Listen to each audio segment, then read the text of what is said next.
Но это наш поэт, тюрколог, ученый. Много у него работ и читали, помним. Не знаю. Он писатель, да, все, больше ничего не знаю. Стихи, наверное, то, что он пишет, все читают, всем нравится, я так думаю. Бекир Чобанзаде – это один из наших писателей, если не ошибаюсь. А так, особо с его творчеством не знаком. Знаете, надо подумать. Сейчас так вот прям сразу вспомнить не получится, извините.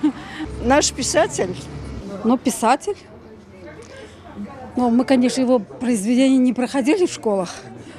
Ну, только вот здесь вот, если на телевидении, если показывают, что-то рассказывают, только это слушаешь. Бекир Чобанзаде писатель. Но он писатель, тюрколог. И, насколько мне известно, сегодня день рождения его. Знаменит своими знаниями. Он очень грамотный, очень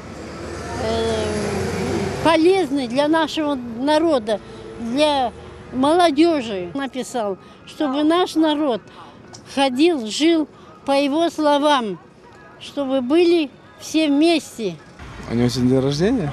Хайырлы яшлар болсын. Бекир Чобанзаде – это этот писатель, по-моему, да? Если не ошибаюсь. Знаменитый писатель. Наш крымско-татарский.